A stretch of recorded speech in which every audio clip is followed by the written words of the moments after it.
Feeling mo ba na napag-iiwanan ka na ng panahon? Yung tipong lahat sila umaasenso na, tapos ikaw, parang stuck pa rin sa parehong pwesto? Kapatid, huminga ka muna ng malalim.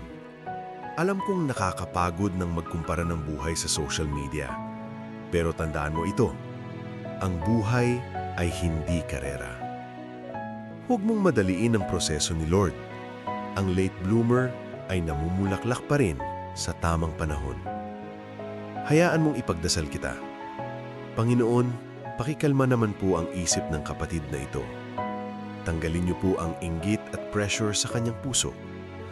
Ipaalala niyo na may sarili siyang timeline na inilaan para sa kanya.